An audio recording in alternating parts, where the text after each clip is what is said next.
36 जिल्हे, 36 बातम्या. News G9 Maharashtra. उत्तर तुमच्या प्रश्नांची.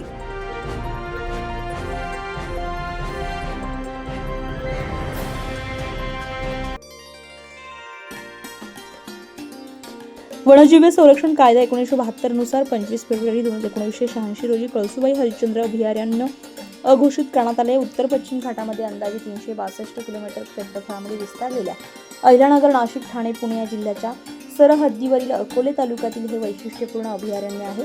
या अभयारण्याचा 40वा वर्धापन दिन वन्यजीव संरक्षण विभाग नाशिक आणि आऊल कॉन्झर्वेशन फाउंडेशन यांच्या पुढाकारानं जिल्हा परिषद प्राथमिक शाळा वाकी, तालुका अकोले येथे उत्साहात पार पडला. या कार्यक्रमाचे अध्यक्षस्थान शालेय व्यवस्थापन समितीचे शशिकांत जाधव यांनी भूषवले. कार्यक्रमाचे प्रमुख पाहुणे वनपाल शंकर लांडे उपस्थित होते, तर प्रमुख मार्गदर्शक ज्येष्ठ जैवविविधता तज्ज्ञ रमाकांत डेरे उपस्थित होते. क्रांतिज्योती सावित्रीबाई फुले आणि आद्य क्रांतिकारक सह्याद्रीचा रक्षक राघोजी भांगरे यांच्या प्रतिमेचे पूजन करून कार्यक्रमाची सुरुवात झाली. आढळा प्रवरा मुळा नदीच्या खोऱ्याची व्यापलेला आणि भंडारदरा धरणाच्या थंडगार निसर्गरम्य सानिध्यामध्ये कळसुबाई शिखराचा उत्तुंग वारा अंगावर खेळणारा आणि अलंग बंधन, बितनगड, पट्टा किल्ला, भाबरगड, शिरपुंजागड, कोंबड किल्ला यांच्या वेगानं स्पर्श करणारा पाऊस झेलणारा हा परिसर कुडल, सिरस, पांगारा, कराप, आशिंद, धामण, साडदा, अर्जुन, बेहडा, जांभूळ, चांदवा, बहावा, कुंभळ, खारवेल, गुलचावी, आवळी अशा दुर्मिळ आणि औषधी वनस्पतींचे वरदान लाभलेले मुंगूस, सांबर, ससा, वानर, कोल्हे, रानमांजर, रानडुक्कर, तरस, माकड, खोकड, खार, ससाण, भेकर, सायाळ, उद, मांजर, बिबट, नीलगाय, राज्यप्राणी, शेखू यांचे वास्तव्य आणि विविध दुर्मिळ पक्षी, कीटक यांचे नैसर्गिक अस्तित्व असलेले हे अभयारण्य. आजचे विद्यार्थी हे भारत मातेचे भावी जबाबदार नागरिक असून तुम्ही वन्यजीव संपदा संरक्षणासाठी सज्ज व्हायला हवे. निसर्गानं मोकळ्या हाताने बहाल केलेली संपदा, अन्न साखळी आणि परागीभवन या प्रक्रिया टिकल्या तर मानवजात भविष्यामध्ये टिकेल असं ज्ञानामृत वनपाल शंकर लांडे यांनी विद्यार्थ्यांना दिले. खऱ्या अर्थानं वनपाल लांडे या गुरुजी यांनी मुलांना वन्यजीवांची ओळख करून देताना त्यांच्या संरक्षणाचं महत्त्व पटवून दिलं. वनपाल शंकर लांडे यांनी मुलांना अभयारण्यातील वेगवेगळ्या जंगली पशुपक्ष्यांची, वनस्पती आणि कीटकांची आणि त्यांच्या अधिवासाची ओळख करून दिली. तर दुसरी गोष्ट, काही पण मारायची नाही आणि तिसरी गोष्ट, जाळायची नाही, कारण जाळल्याने प्रत्येक गोष्ट नष्ट होते असे अनमोल वन्यजीवांविषयी ज्ञान रमाकांत डेरे यांनी मुलांना दिले. रमाकांत डेरे यांनी मुलांना आपल्याजवळ विविध उपयुक्त रोपांच्या संग्रहित बिया मुलांना वाटप करून जगवल्या पाहिजे आणि वाढवल्या पाहिजे असा संस्कारक्षम संदेश दिलेला आहे.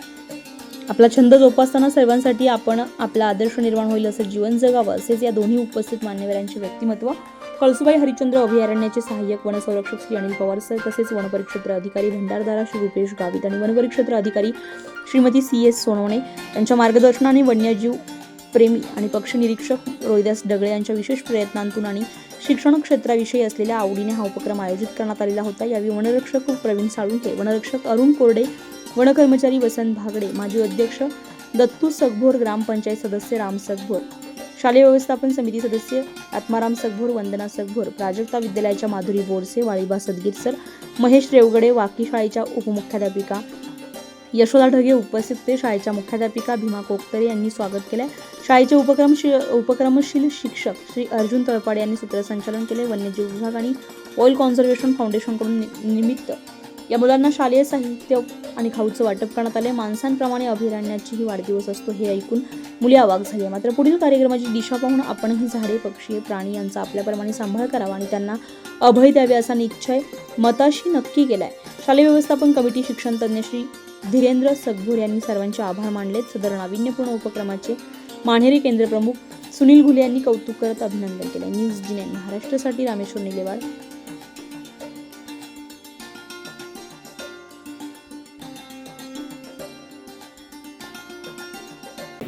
ज्यांचा परिचय कालपासून आज सकाळी माझा जवळून झाला. मी ज्या परिसरामध्ये राहतो त्या परिसरामध्ये छान गोष्टी आहेत त्या मला आज सकाळी बघायला मिळाल्या. त्यांचा परिचय मी नंतर करून देईलच. असे आजच्या कार्यक्रमाचे मार्गदर्शक माननीय रमाकांत डेरे सर या ठिकाणी उपस्थित आहेत. त्यांचंही मनापासून सहर्ष स्वागत. आजच्या कार्यक्रमाचे शालेय व्यवस्थापन समितीचे सन्माननीय अध्यक्ष व कार्यक्रमाचे अध्यक्ष शशिकांत जाधव, त्याचबरोबर शालेय व्यवस्थापन समितीचे सन्माननीय शिक्षण तज्ज्ञ धीरेंद्र सतमोर आपलेही मनापासून हार्दिक स्वागत. मी आजच्या कार्यक्रमाची सुरुवात आदरणीय प्रमुख पाहुणे यांच्या शुभ हस्ते क्रांतीज्योती सावित्रीबाई फुले व आद्य क्रांतीवीर तोही पुढे पुढे गेला पाहिजे, दीर्घकाळ टिकला पाहिजे, अशी ही संकल्पना त्या मागे आहे. आणि त्या पद्धतीने वन्यजीव प्रेमी संस्था जी आहे आणि वन परिक्षेत्रातील सर्व सन्मान्य यांच्या पुढाकाराने आपल्या शाळेमध्ये हा कार्यक्रम आयोजित केला आणि आपल्या शाळेची निवड केली. त्याबद्दल प्रथमतः तुमचं सर्वांचं आम्ही शाळेच्या वतीने मनापासून धन्यवाद व्यक्त करतो की आपण आमच्या विद्यार्थ्यांना वन्यजीव आणि हा परिसर काय आहे त्याबद्दल माहिती देऊन भविष्यामध्ये त्यांना तयार करणार आहात. हे सगळे आपल्या समोर बसलेले मान्यवर याच परिसरामधले आहेत, याच परिसरामध्ये आपल्यासारखं शिक्षण घेऊन मोठे झालेले आहेत आणि त्यांचं भाग्य आहे की ते आपल्यासह सर्वांना सांभाळण्याचं काम करतात. जे अभयारण्य असतं, जंगल क्षेत्र असतं, तिथे राहणारे म्हणजे माणूस असो नाही तर सर्व प्राणी पक्षी कोणी असो त्या सर्वांना संरक्षण देण्याचं काम करत असतात. म्हणून खरं तर तुम्ही आमचे संरक्षक आहात.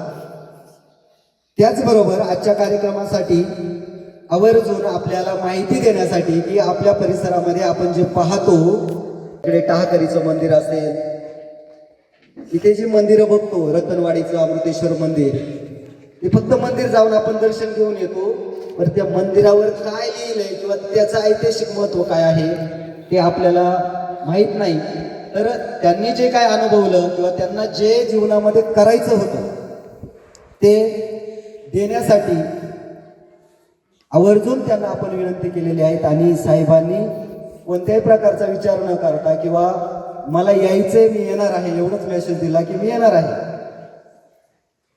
म्हणजे त्यांना आपण जे अनुभवलं, जे शिकलो ते ज्ञान आपल्याला द्यायचे. म्हणून आपण तुम्ही छोटे विद्यार्थी आहेत, थोडंसं तुम्हाला ते वेगळं वाटेल, पण वेगळं काय आहे ते आपण घ्यावं आणि त्या पद्धतीने आपण पुढे वाटचाल करणार आहोत. या संपूर्ण अकोले तालुक्यातलं जे अभयारण्य आहेत, वनक्षेत्र आहेत, त्याचे जे गेल्या काही वर्षांपासून त्या अभयारण्यासाठी काम करतात, अनेक विकास कामं केलेली आहेत. माननीय लांडे साहेबांच्या कार्यकाळामध्ये आपण पट्ट्या किल्ल्यापासून तर हरिश्चंद्रगडापर्यंत जे विद्यार्थी मित्रांनो, आपल्या जे जवळ आहे, अतिशय जवळ असलेला आपला राघोजी आद्यक्रांतिकारक राघोजी भांगरे जलाशय कुणाला माहिती आहे?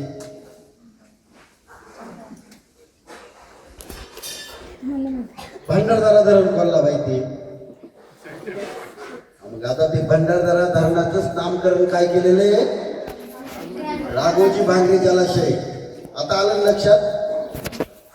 या जलाशयाच्या आजूबाजूला जो सह्याद्रीची पर्वतरांग आहे, सह्याद्रीची पर्वतरांग माहिती आहे तुम्हाला? कुठून कुठं संपते सह्याद्रीची पर्वतरांग? बरं, सह्याद्रीची पर्वतरांग कशी वसलेली आहे माहिती आहे का? नाही माहिती? पश्चिम घाट कोणता माहिती आहे? आपण कुठं राहतो? पश्चिम महाराष्ट्रात राहतो, बरोबर ना? हा, सह्याद्रीच्या जो पश्चिमेला ज्या नद्या सह्याद्रीवर वरून उगम पावतात आणि ज्या पश्चिमेकडे जाऊन समुद्राला मिळतात ते पलीकडं, आणि जो दक्षिण आणि उत्तर असा जो पसरलेला पर्वतरांग आहे ती सह्याद्रीची पर्वतरांग, बरोबर ना? आपण सह्याद्रीमध्ये राहतो ना, बरोबर ना?